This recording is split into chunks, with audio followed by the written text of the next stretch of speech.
Ladies and gentlemen, we'd like to welcome you to the Geeks of Bel Air. Now, the moment you've all been waiting for, the Duke of Bel Air.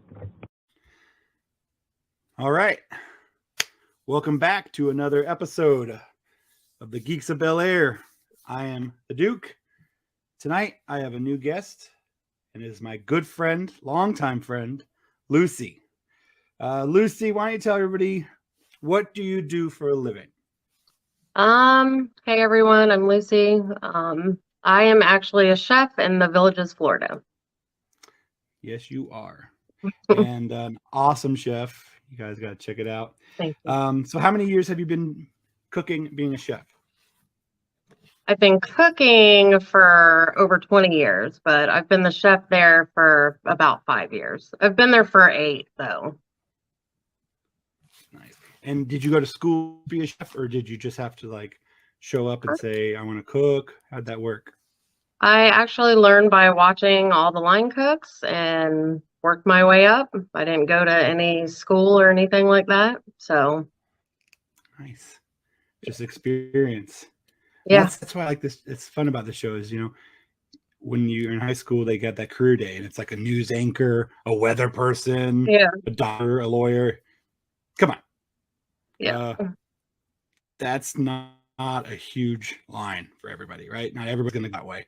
But this is what I want. I want everybody to see the cool jobs that are fun, that, hey, maybe you could do this, maybe you could do that. So that's why I'm excited about having a chef on here, because I like to eat. Me too. So since this is, the first episode, we got our backgrounds kicking. We got our awesome guest here. I wanted to change things up a little bit, and I wrote some things down that I want to know about my friends that I'm meeting here. So, Lucy, what is your favorite song? Favorite song? I would have to say it's probably Fear by Blue October.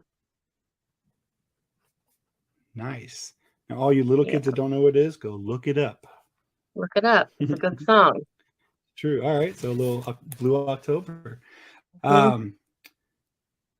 This one is for you. Not all guests are going to get this one.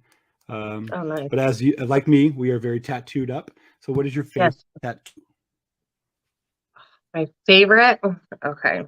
It's actually the one. Funnest? Whatever, Funnest? My favorite is this one. It says worthy, and it's mirrored. So when I look at it, I can read it to remind myself that I'm worthy of a good life. That's awesome. So when you look in the mirror, it says worthy. Nice. Yep. I like it. With a little semicolon underneath my eye. Because it's not over. It's not the end of the sentence. Nope. I like that. That's cool. See that? I had to take, English in high school. I learned something. When even though my teacher didn't think so. Yeah. But your and my favorite one is, because I'm a hand on this one. What's your favorite movie? That's hard. Okay, y'all are gonna think I'm corny. Con Air with Nicolas Cage. That's my movie. Nice. I know. Like that, that's a good one. It's a good one. He did save the bunny. That's all that matters. Yeah. Spoiler alert, the bunny lived. The bunny lives. That's a good one. I love me some comedy, so I gotta say anything with Will Ferrell, Yes, Elf. Step Brothers, Elf. Yeah. That's a good one. Yeah. Whatever he touches, pretty much I'll watch it. It's pretty funny. Yeah. I mean, there's some ones that I've watched with him and I'm like,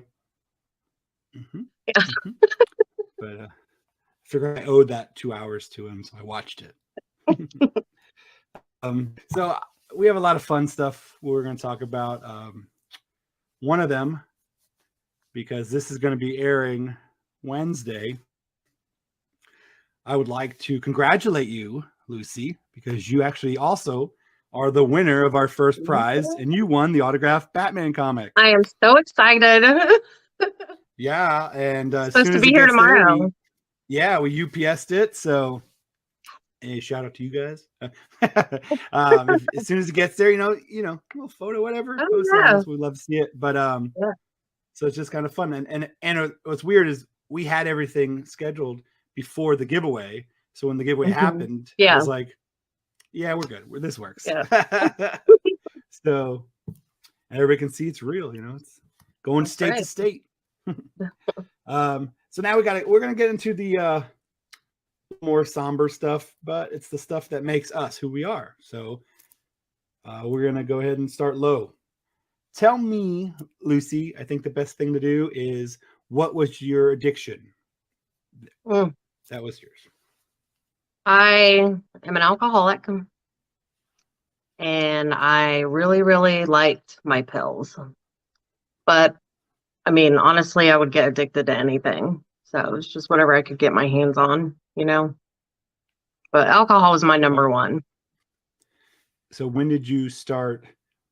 How old were you when you started drinking and doing things like that, like experimenting with all different things? About 14. Yeah. Okay. I was 14. And so was it easy to get access? Kind of like you were able to just go hang out somewhere, everyone's like, hey, what's up? That kind of thing. Yeah, it was very easily accessible. Yeah. Okay. You know. Yeah, I've seen the movies. I know how it works. Yeah. So the way I remember this is Lucy is the fun-loving, everybody, you know, makes everybody laugh, and you just want to be around her. So I remember when I saw you talk about, you know, we're adults. I remember being 21, 22, whatever, you know, out of the bar, karaoke or whatever, having a drink, you know. I remember that. And then also I remember when you got sober. And I was like, whoa. I guess I never really paid attention that there was, you know, a thing that needed to be sober, you know. So tell us about that time, that first time before you got sober, that what was going on in your life? What made you decide to get sober? You know, I had been off and on with sobriety. I would go a month here, a month there. I just, you know, just didn't work. Finally, I want to say like 2017-ish, I was 4 years sober. I'm sorry, I relapsed in 2017. It was 2013 I got sober. Logan was 4 at the time, and I just wanted to be a better mom for him. You know, I didn't want him to have to see me like that, and I wanted him to have a good life. So I decided, okay, I'm going to get sober. Only I didn't do it through a program. I was like, oh, I can do this by myself, you know? Because, I mean, look at me, right? Like, why can't I do this by myself? Literally white knuckled it for 4 years. It was the worst 4 years because I was pretending to everyone that I was so happy.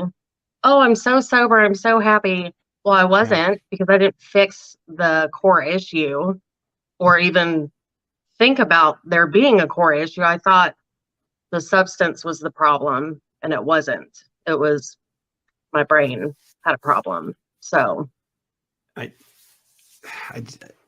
know we talked about this when we talked, but that phrase, that white knuckle phrase, I feel where you were. I feel you, Lucy, so much.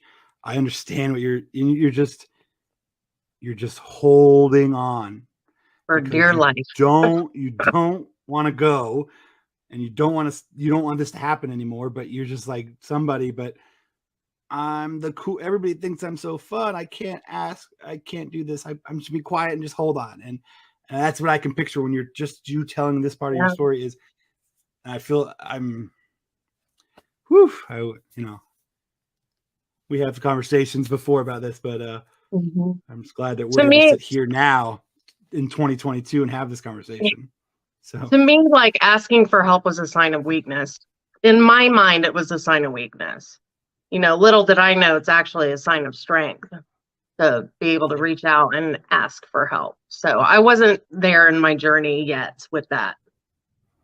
And that's why you're my guest on the show that I'm trying to get out and tell everybody that it doesn't matter what you're doing or what you're going through. Stop white knuckling it. Like, There's just no talk to reason for it. somebody, anybody.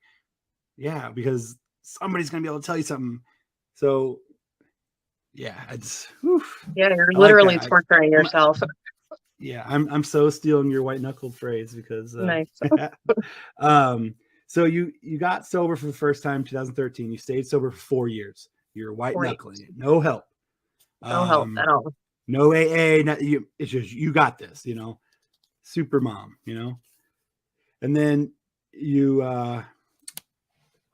had the baby, dealt with postpartum, but you did not know what postpartum was, and you relapsed. Nope.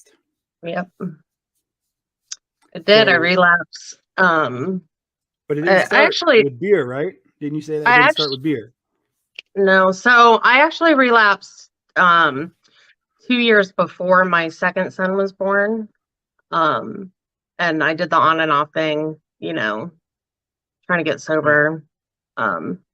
So when he was born, I was like, okay, I'm done. I'm not doing this anymore. And then the postpartum, and I'm like, what's wrong with me? And here I'm still stuck in my ways. Like, you can't talk to your doctor about this. They're going to think you're crazy. So I did the fake, I put the mask on and did the fake, and so I was drinking wine. I was like, oh, it's not beer, it's wine, it's fine. Yeah, exactly, no big deal. Well, Jesus drank that, right? I was drinking 2 bottles a night. I would lock myself in the bathroom and drink 2 bottles of wine a night. That's not normal behavior, but here I am putting the fake smile on like everything's fine. Well, it wasn't. I started doing pills and trying to balance it out. I was being my own doctor is what I was doing, right? So I was self-medicating, thinking I knew what was best for me because, look at my life. Why would I not know how to take care of myself mentally? Yeah, I'm a great mom. My kids are thriving. Yeah. They're so good. Everybody loves everybody. And you go anytime you see you out in public. Yeah, super mom, doing this, doing that. And then you get home. Inside, I was literally dying on the inside. Yeah. On the inside, I did not want to live anymore. I was like, I was dying, and I hated it for my kids because I didn't want them to think, oh, it's okay to pretend, because it's not okay to pretend. And so I knew that how I was feeling was not normal, but it still led me down a very dark, dark path. And I ended up, my husband took the kids to school one morning, and I had been on an all-night bender, and he went to take the kids to school, and I was like, you know what? I can't do this anymore. So I went and I got my husband's gun, made sure it was loaded, had it to my head and everything, and I was like, I'm done. I don't want to live this life. It's over. So I'm not a very religious person, okay? God was with me that day. He made me put that gun down, and it saved my life. And the first thing I did is I picked my phone up and I Google searched rehab centers near me. And the first one that popped up, I called them, they answered, and I hung up.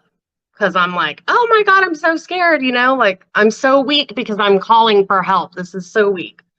Well, I called like 4 more times, hung up. They finally, I finally got on the phone with them, and they saw me that day, They called me, they told me to come in, and kept calling me back to make sure I was okay. And I ended up going there that night, and I was in rehab for 6 months.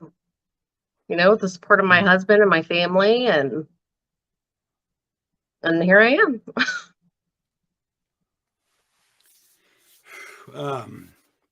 I'm just, we've known each other for a long time, so, and we've talked many times. We've had conversations. I think one of my favorite ones was actually kind of recent when I said, hey, just let you know, your post means a lot to me. It's just you were posting about your restaurant or whatever, and it was just one of those things was like, because I was in my own head for no reason. Like, I couldn't even explain why I was in my own head. Like, I was like, why am I depressed? What's going on in here? But probably I had a late night or whatever, those dreams in the brain, the way that works. Mm-hmm. I don't know. It was just like, that was awesome. And I sent it to you, and your reply was, you have the same thing. Like, that was exactly what I needed. Yeah. And I think it was a week or two later, the show finally aired. Because it was me dragging my feet. And I'm like, I don't know. No one's going to like it. They're going to laugh. No one's going to care about this stuff. No one's going to do this. And, I talk fun. I'm nasally. No one wants to listen to that. Or I talk too much with my hands. I'm a goof, whatever. But I did. I was like, I got this. I got out of it. I wasn't in that slump. And I hit, send, and everybody saw it. It was over, and I just loved it because, it was a random, probably haven't talked to you in like 6 months, but it was just a random hey. And not knowing that one little hey made you feel so good, but it made me, like, it pushed me to where I wanted to be that day, and, kept giving me that energy. But it's like that. That's what I want everybody to know. You never know that one hey, that just letting you know. Or, me and a very good friend of mine have a very good daily, or every other day sometimes, depending on life, check-in. And they're usually just a meme, or just a ha, or an old photo. When we first met many, many years ago, he had corn nuts. Remember the corn nuts? I remember those. Those are delicious. Yeah, I was like, I was like, what are those? And he was like, have them. I'm like, oh, it's delicious. So I saw a corn nut, and I was like, made me think of it. So I sent him a picture of that, and I sent that with the ICP CD because that's what he was listening to. And I said, the weirdest way for a friendship to begin: corn nuts and ICP. Right? Yeah, like I didn't know who they were, but he was on the bus. We were on the bus driving for God knows however long on some field trip, we've been best friends since. It's crazy. But yeah, it's like those little tiny little things. That photo led into talking about other things like depression and stuff. It's baffles me how a lot of people struggle with that, and there's such a stigma behind it, and it's really unfortunate because a lot of people struggle with that. While I was in my rehab, I actually went and saw a doctor, and when I said I was self-medicating, they actually diagnosed me with bipolar disorder and PTSD. I guess they dropped the D now, but dropped the D. Yes, finally. Finally. Disorder takes away from funding. It takes away from medical funding and things like that for people to research. You go, oh, it's a disorder. Don't do that. You take that away. Now it's just post-stress. It's like, whoa, post-traumatic stress. That's a thing. Anybody can have it. That's a thing. Mm-hmm. Yeah, military, everybody. How your body reacts to stress, a traumatic event. Yes. And it's with the green. I love the green because that's PTSD green, right? So I love it. I love that all these stories are going to get out there, and I'm nobody. I'm not like this famous guy here. I'm not this military guy. I'm just me. But if I do this and I say I get like 5 episodes, 10 episodes, 100, a million, whatever. One of those episodes, somebody's going to see it. Yep. And someone's going to post something. From my first episode, I've already had 50 people added to me that I have never met in my life and sent me messages to myself, talking to me, thanking me, wanting to be on. So one episode, 50 people, never met. So my goal was save one. So I think I'm doing pretty good. So I think I'm going to just keep going with this, Keep talk about it. Yeah, talk about it. Because again, I'm going to say it again because I feel like it's so important that reaching out is not a sign of weakness. It is a sign of strength. And it's okay to ask for help. It's okay to talk to people about what you're going through because you're not the only one, you know? Yeah. And I was like so surprised when they were telling me, you suffer from trauma and this and this. And then I had no idea. I Yeah. just thought I was fucked up in the head, and now I know why I was drinking and using, and I was trying to survive is what I was doing. That's what I was trying to do. Yeah. And No. the word trauma, it doesn't say physical trauma. It can be mental trauma or how you perceived it to be causing it's trauma. It's just one of those things. But so you got sober after your relapse, and that was January 23rd, 2020. Yes. Right. And that was after you set yourself into rehab for 6 months. Yeah. Mm-hmm. And since that was the first time you were in there, when you came out, did you feel like this? Now somebody was like, there was something underneath you. They're holding you up. Yes. Getting you off that pole. You're like, hey, we got you. You don't need to hold absolutely. On. I have a recovery community. I call them my fellow recovery warriors. I have a sponsor. I'm still friends with my counselor, Sam, who counseled me when I was in rehab. I talk to him at least once a week. These people are important to me, and they remind me that I'm not alone, and I don't have to do this alone. And yes, my white knuckles are gone, and I'm not perfect, if I stop going to my AA meetings, like I can feel that addictive personality coming out in me. And I'm like, nope, they warned me about this in rehab. They told me this was going to happen. I got to stay on top of this. So it's not something, I went to rehab for 6 months and I was cured. No, it's every single day I fight for my sobriety, every single day. Yeah. And it's funny because I do the same, and I do it this way. I've always been that, like we've talked, I've always been that person where I'll see somebody write something and I'm like, hey, what's up? Hey, but remember, or hey, here's my number if you need me. People that know me know that I'll have a beer or two, but I don't usually drink, especially out, because of I have children and I want to go drive home. So New Year's Eve, I always say, hey, if anybody needs a ride home, free. Yep. I'll come get you. I'm not drinking. I'm boring. But so I've always done that. But I've noticed with this, now that I started making like a schedule and everything, and it's like, this was my I'm like totally reading, talking to people, meeting all these awesome people. I'm like, right, okay, so what about this? What about that? Okay, and I don't want everybody like, oh, it's all about this and this. No, my uncle was religious. That was great. And I'm going to have people, some military people. And that's why I wanted to understand that no matter what happens or what the trauma was and whatever, that you just got to know that it's real tight when you're going through it, but there's a bigger picture. You are not alone. Yeah. You're not alone. You see me fidgeting with this? Do you know what this is? I was going to ask, I remember you saying something about, let me see that 1 year. Shiny. Yes. Yeah. You gifted this to me. You sent this to me in the mail. And I literally cried. I was like, look, my friends are so proud of me. And it touched me so much, and I want you to know that I still appreciate it. I actually have it hanging on my wall in my living room. So that's awesome. I just wanted you to know that.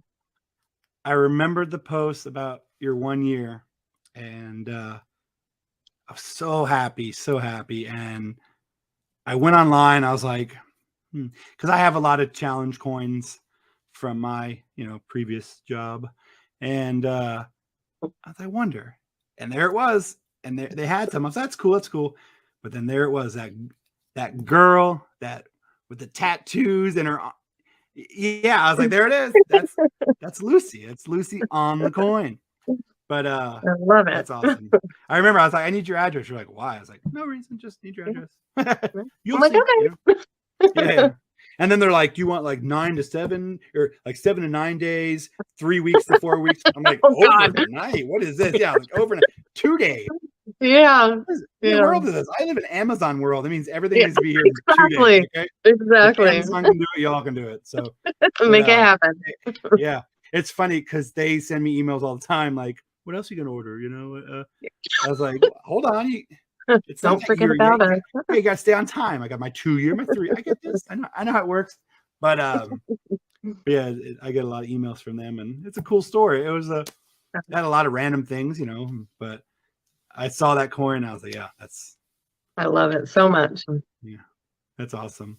And I'm coming up on my my 3 years, you know? Yeah, 3. Yeah, 3.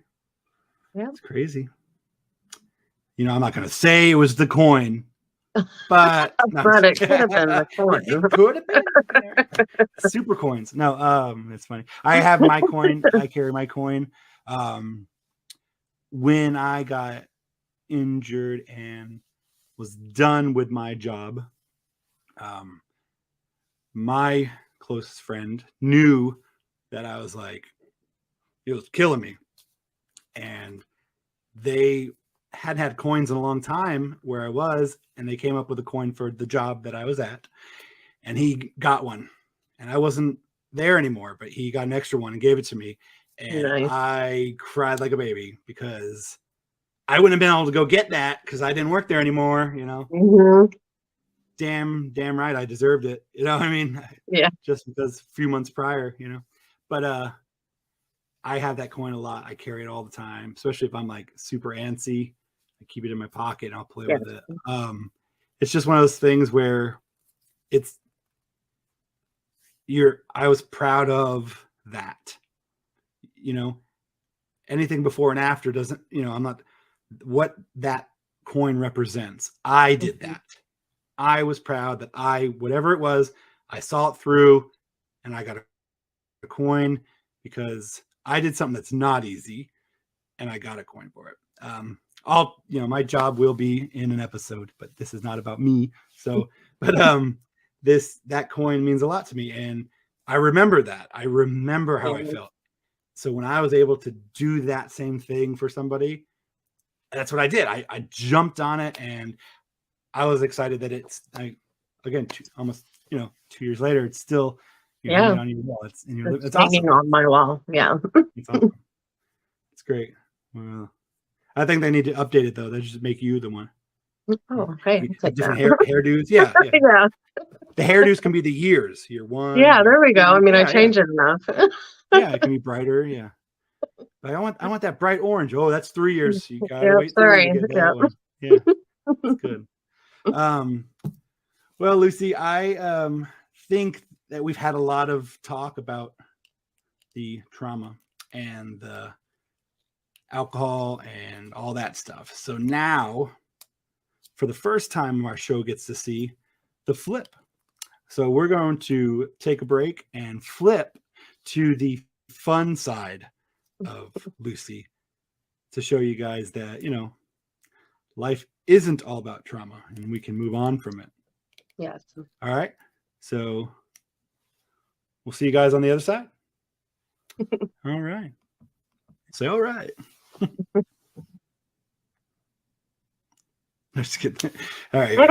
All right, guys. Welcome back. Welcome back. That was our little flip side. I hope you guys enjoyed the episode that you've watched prior to this one. If not, you should back it up because you're not going to know who she is. We're not going to tell you. No, I'm just kidding. This is Lucy again. And this is the fun stuff. We're not going to talk about the other stuff. We already did. This is the fun stuff. So we mentioned that she's a chef. She's a head chef of an awesome restaurant, very, very good. I've seen the photos of the food. That steak, holy tomahawk, baby. Tomahawk. Yeah. That tomahawk steak you had up 50 there was ounces. crazy. What? Oh, I wanted to come there and just say, I can eat it. I may die, but I can eat that. But I'm going to eat it. Yeah, I'm going for it. Like, that's awesome. Yeah, so we've known each other for a long time, like we said, and you are a chef, but there's a few other things about you that's not just that. I know that you have some hobbies, or as I call them for the show purposes, geeks. What geeks Lucy out? So I have this weird obsession with rocks, okay? Right? Like I got my amethyst, my smoky quartz, right? Like I collect all these things. Lapis lazuli is probably my favorite. It's the blue one. I literally have these like laying all over my house. Now, like that smooth one, is that a heart? That's Yeah. pretty. My friend Beth got this for me Wow, shout out to in Beth. Michigan. Because I'm obsessed with hearts too, in case you guys Yeah. didn't already know that. Yeah. Yeah. I like that. That's cool. So are like the smaller ones, are they close by because are you fidgeting with them when you were like just doing nothing? Yeah. Yeah.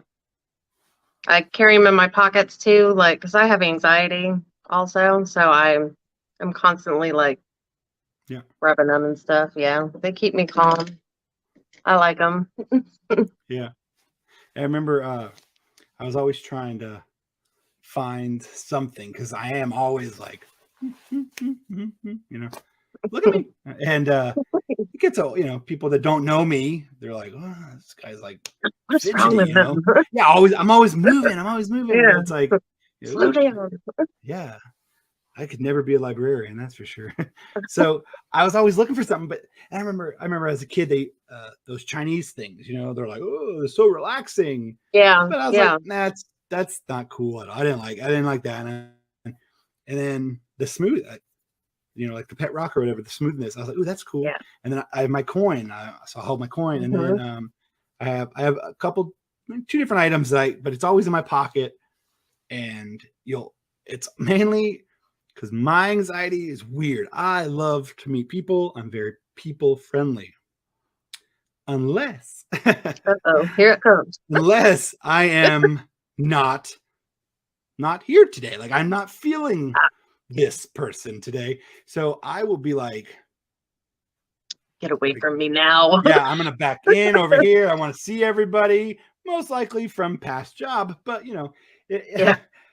I'm always looking. And then like when I go out, having kids, you go to fairs and stuff. It drives me bananas, especially if someone like bumps me. Not even I'm not mad at it that they bumped me. It's why'd they bump me? What's going on? My hand You're in my energy bubble.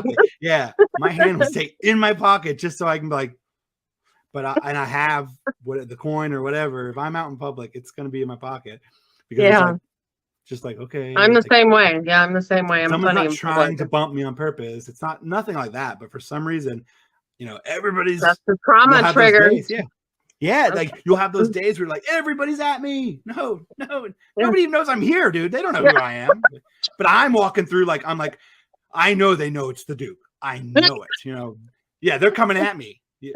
I'm like the Rock, okay? The Rock? No, it's the Duke, all right? Oh man. I hold the Rock when I get nervous. You know what I mean? Like yeah. So, but that's how I in my brain it's like, whoa. But oh, there's some. Look at that fat guy over here. He's like all looking over the place. Like, wow, what's going on? Like, it like a squirrel in human form. Yeah. They're like, wow, that guy's. But or I'll be like, oh, I need that, and so there's those two back and forth. Oh yeah. Yeah, it's funny. So I can relate to that for sure. There's a place up here because we're right by PA, so all the Amish. So there's a place over here, the Amish place, and they have the rocks like that. They have all different rooms, and they're all smooth and pretty. They're cool. Yeah, I like them. Yeah. So I know you like your crystals, your rocks, but I believe you have a green thumb too, though, aren't you? A plant person.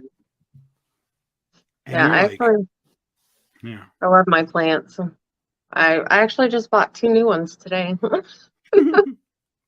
My son says that they're like my children, so that shows you how much I love my plants. Yeah, and you're in Florida, so yeah, plants can pretty much live all year round. Yes. Up here, they die, I guess. I don't know. I found that out after, oops. I was like, hey, guy, what happened to those plants? He's like, you got to cover them when it snows. I was like, what? Oh, I do. It's outside. They can't handle it themselves. That's They where need they to live. move.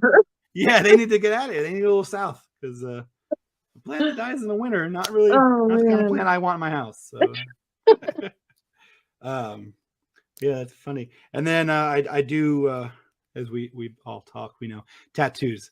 I know you I got love my tattoos. tattoos. Yes. What when you first got your first tattoo, do you remember what you were like? Oh, I'm gonna do this. And then Yes. now, this many years later, you're like, what was I don't know what I don't know what I was going for. That's how So I feel. I'm all over the place with my tattoos. listen, okay. I was 15 when I got my first tattoo in some guy's house. Okay. He was a professional tattooist, but he did it on the side also. And so I got a butterfly, right? Because every girl gets a butterfly tattoo Yeah. with the American flag in it for 9/11. Ooh. So that was Oh, my okay. first tattoo. So I knew that every tattoo I was going to ever get was going to mean something to me. So I didn't have like a theme in mind or anything like that. It just something happened in my life that I wanted to remember, then I would tattoo it on me. So See, I did the same, and I can tell you how old I was, what was going on in life for each one, because each one meant something. But when I'm saying like it was like this, like, oh, that's awesome. Okay. Okay, this kid has ADD. Okay, what is this kid doing? Like my tattoos, like they all so mean mine are all something, over the but place too. yeah, to me it's I like mean, one of my faves, my upper arm, but it's look, I got a screaming pineapple that I got with my friend. He has a knife yeah. that's supposed to be chasing the pineapple, and See, then there's zero there. See zero? yeah. Yeah. I mean, I got it's crazy. It's great. Like Yeah. people don't know what's going on with me. They're like, "What Yeah. is this?"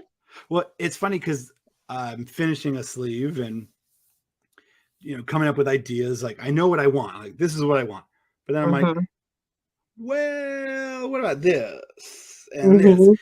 And then now that my oldest child is old enough to get one, wants to do matching, and I'm like, what can I match with you?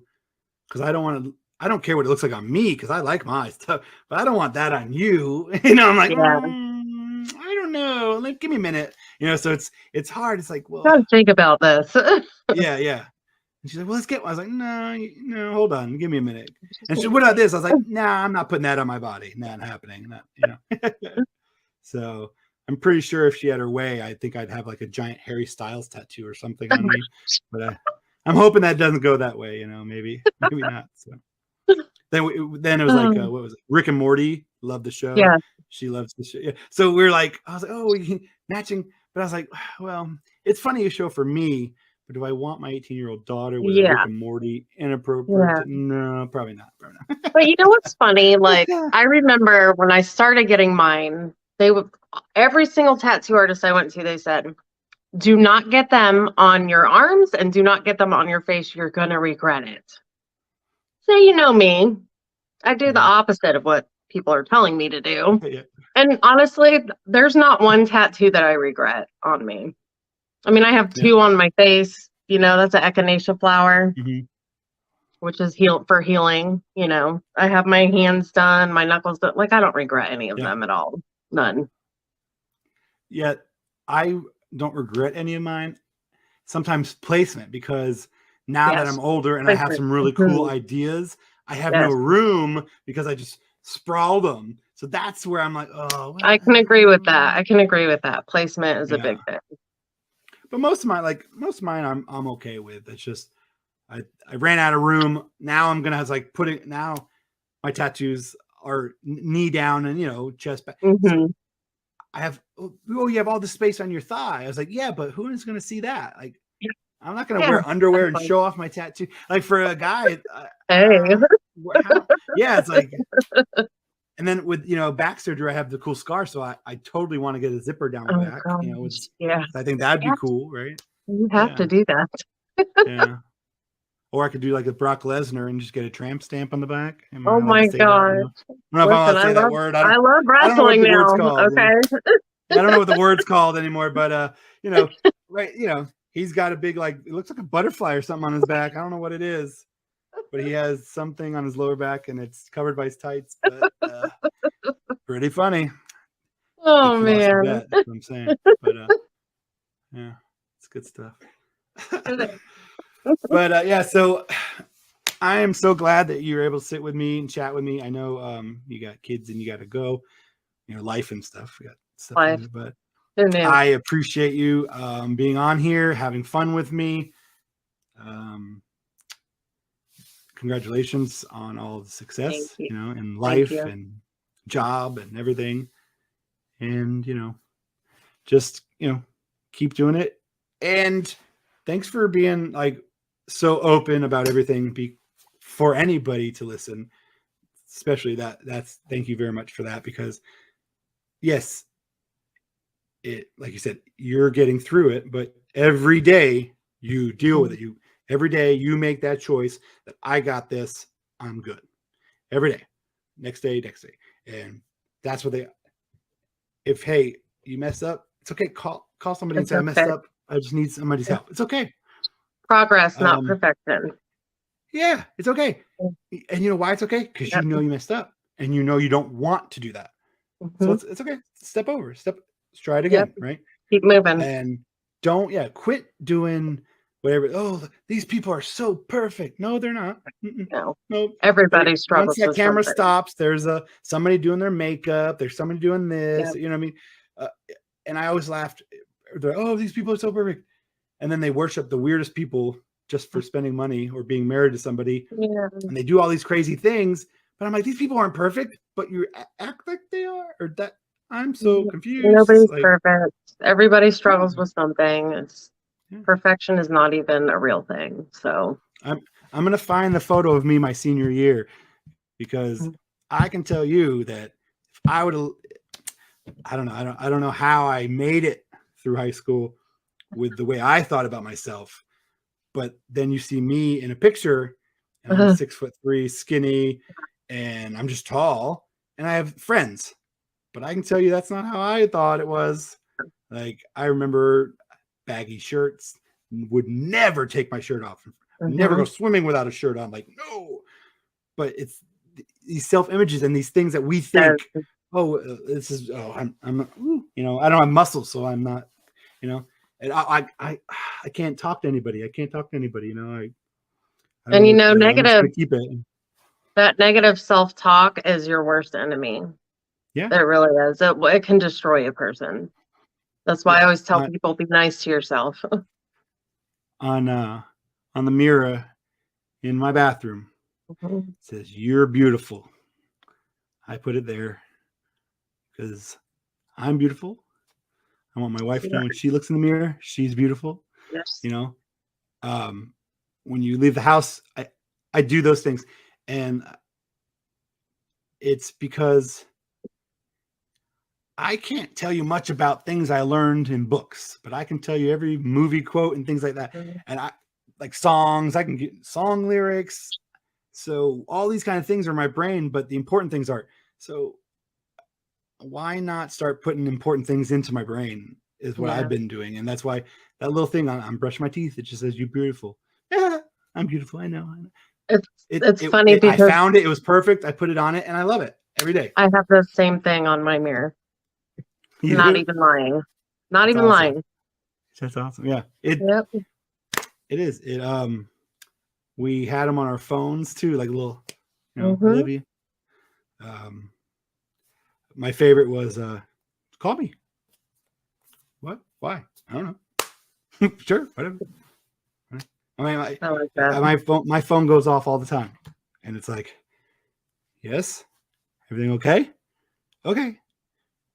Do I need to get up? No. All right, I'll call you tomorrow. It's like, okay. I mean, I'm here. I can get up out of bed. What's up? No. Okay. But, yeah. It's right there. It's what it's for.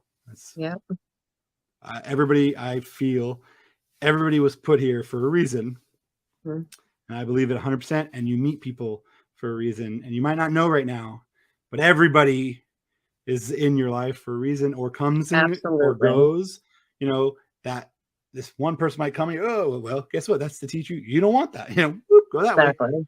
And Yep. I'm just trying to be that person that can say, hey, you might not know somebody that you feel comfortable talking to, but I guarantee you that if you reach out, I know somebody that will be able to help you. I know somebody who's going to know somebody. I don't know where you live. I'll find out where you live. I will find somebody that might be in that area that will help you with your issues. Did you, Reach out to me. I I will don't mean to take my cut you off. time to find it. No, you go. Did you know that the suicide hotline is now the number 988? 988. Yep. So if you have a mental health emergency, it's like 911 for mental health. You just dial 988 and they will help you in whatever situation you're in. So, And so they'll be able to key it in and find it. yeah. That's awesome. So, you know, even if 988. your friends aren't available, that number is always available. So Oh, I feel like that number's going to start being on my page forever. that number's going to stay. Also, Yeah. the warrior, when we get off this, we'll get it, but it'll be on this page. When the videos, it'll be somewhere so they can click on it and go to that site. Because it wasn't for them, right? So, Right. all right. I'm glad you don't have to white knuckle it anymore. Me too. Thank God. Yeah. And thank you for all your support and for wanting to hear my story, and for everyone who's given me any support. I appreciate everybody very much. I'm very grateful. Yeah, we're always here. All right, Luz. All Talk right. to you soon. Thank Love you you so much. All right. Love you too. Bye. Okay. Bye.